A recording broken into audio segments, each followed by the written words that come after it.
Welcome to দিশার exam guide.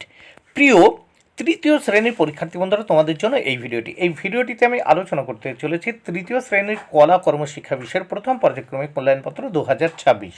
পরীক্ষার্থীর নামের জায়গায় তোমরা তোমাদের নাম লিখবে, ক্রমিক সংখ্যার জায়গায় রোল নাম্বার, বিদ্যালয়ের নামের জায়গায় তোমরা তোমাদের বিদ্যালয়ের নাম লিখবে। প্রাথমিক শিক্ষা পর্ষদের নির্দেশ অনুযায়ী নবপ্রবর্তিত পদ্ধতি অনুসরণ করে প্রশ্নপত্রটি তোমাদের জন্য তৈরি হয়েছে। পূর্ণমান 10, সময় 20 মিনিট। তৃতীয় শ্রেণীর কলা কর্মশিক্ষা বিষয়ের প্রশ্নপত্র। প্রথমে কি বলেছে দেখে নেওয়া যাক।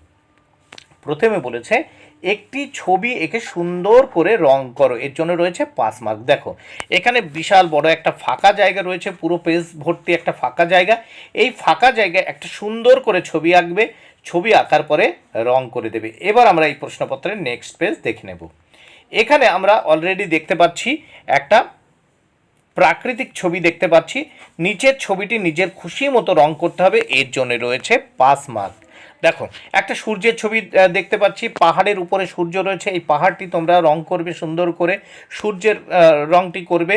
তারপর নিচে গাছপালা দেখতে পাচ্ছি, একটা ঘরের ছবি দেখতে পাচ্ছি, সুন্দর করে রং করবে, এর জন্য 5 মার্ক বরাদ্দ। বন্ধুরা, ভিডিওটি ভালো লাগলে অবশ্যই লাইক কমেন্টে শেয়ার করো। Thank you very much. Keep watching my channel and my video.